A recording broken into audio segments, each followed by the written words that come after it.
YouTube, welcome back. Here we are, TCC number 18 to be exact.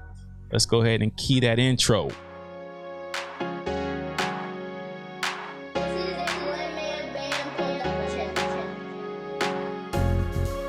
Yeah. Welcome back. TCC number 18.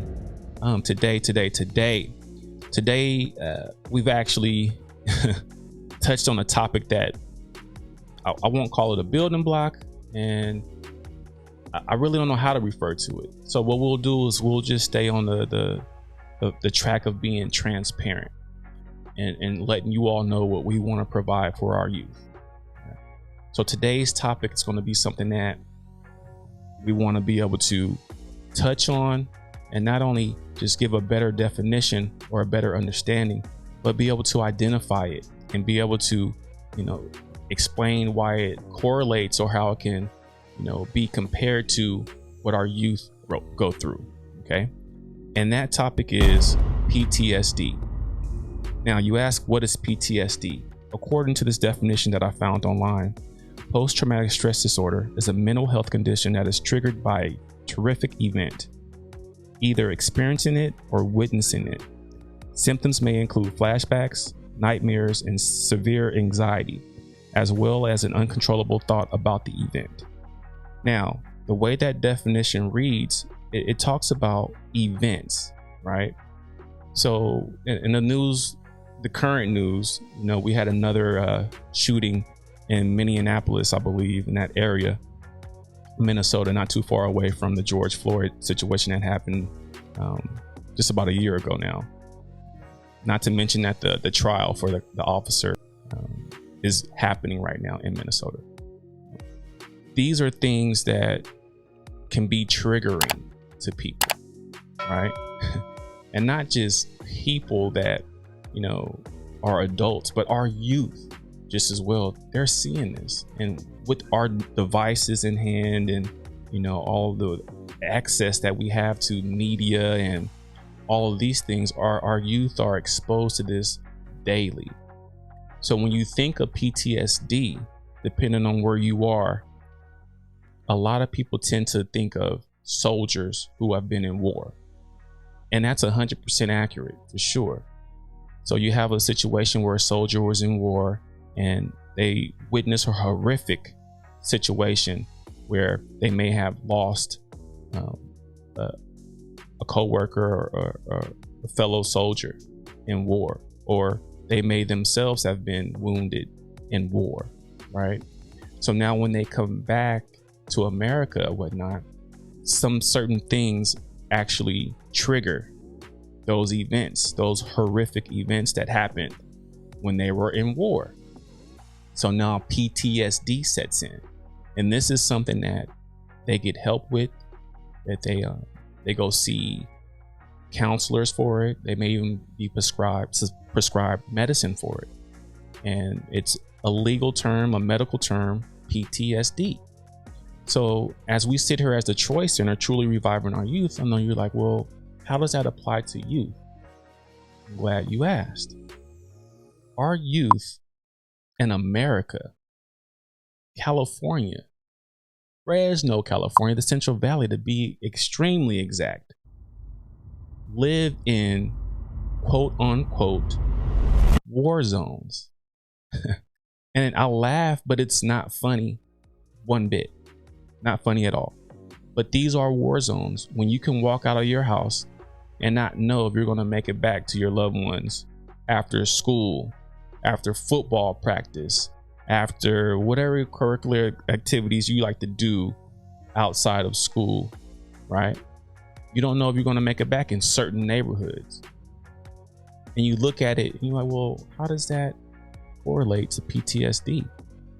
Well, the same soldiers that witness, events where they lost a loved one or a coworker or another soldier, our youth are actually walking to school with some of their friends that they may lose one day, and the very next day that friend isn't there walking to school with them. So they're losing, loved ones and peers at a high rate.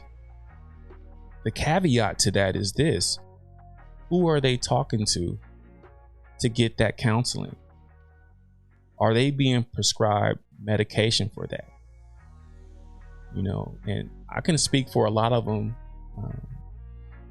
that I've dealt with, I should say. And the only other people that they speak to are their peers. And then in speaking to their peers, all they're doing is saying, well, we have to retaliate. They're not really dealing with what they witnessed.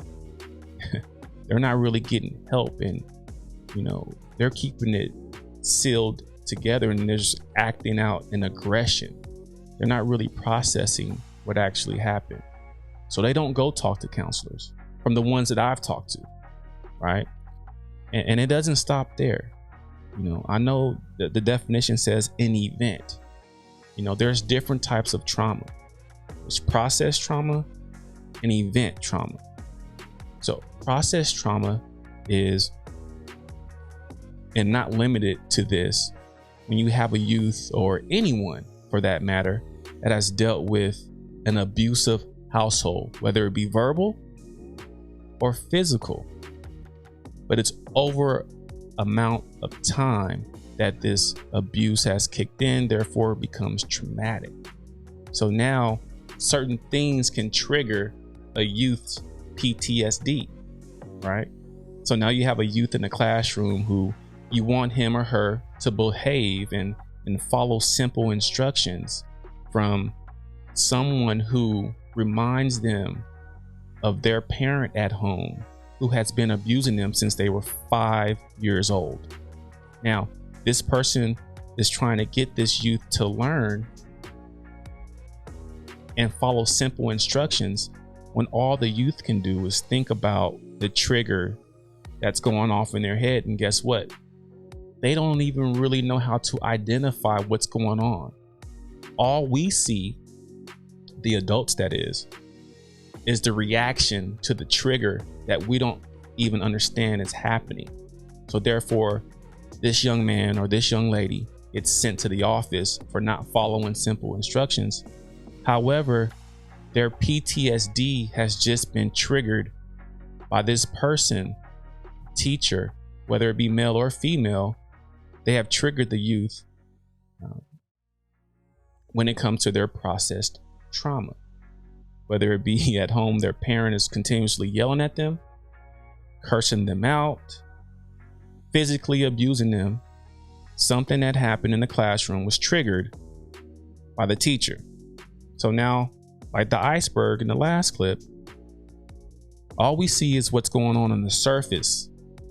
And because the youth is unwilling, unable, and just unable to process what's really going on, so they're just acting out. So they can't communicate. So here at the Troy Center, we want to help them identify their PTSD and let them know, no, this doesn't take away from any soldier that has been in the war. Not one bit. What it is doing is simply pointing out that PTSD doesn't stop there. PTSD is happening now, right? There could be a car accident that someone's been in, and that within itself can trigger or create PTSD to where now someone who's been in a horrific accident where they survived, right? Now they're driving, and certain things that remind them of the time that they got into an accident just bam, triggers them. That's PTSD, post-traumatic stress disorder. It is a real thing. And with today's technology, and like I was saying a little earlier, our youth are actually exposed to it on a regular. It's kind of like cyberbullying, right? Remember back in the day, or I'm dating myself now, bullies were at school or on your way to school or whatnot, and when you got home, it was pretty much done because we didn't have cellular phones. We didn't have the internet. But now our youth, they have that consistent access to information. consistent access to things that can trigger their PTSD, right? So how do we help them with that? First, we have to understand that it's a new time and age. We have to adapt to that. And that's what the Troy Center does, I think, best. Adapt like chameleons to the situation. Technology is key. So we have to be, if not on par, ahead of it. And when I say ahead of it, I mean where the youth are with it. So whether it's them teaching us or whether it's us going out and teaching ourselves, me being, one of the, me being included, because technology is something that, like I said, it's here to stay, right? So PTSD is something that can continuously be in our youth's life because they can just pick up their phone and an event that happened last night could be right there on the video. So now they're reminded of it constantly. You turn on ESPN or any channel right now, and the event that happened in Minnesota or the surrounding area, it's on. So if someone has been a part of something like that, bam, trigger's been activated. So now you're wondering, yesterday you were perfectly fine. What happened? And that's what we want to do. We want to be able to help our youth identify their triggers, communicate what's going on, and let them know that it's okay to not be okay, right? And I know I talk about youth a lot, but there are certain things that adults have PTSD for sure about. And we have to be able to meet at a certain level, discuss it, and be honest with our feelings and emotions and help our youth along the way. And that's what we want to do. I know this is kind of more of a heavier chronicle, if you will. There wasn't too much laughter. And sometimes that's what it takes.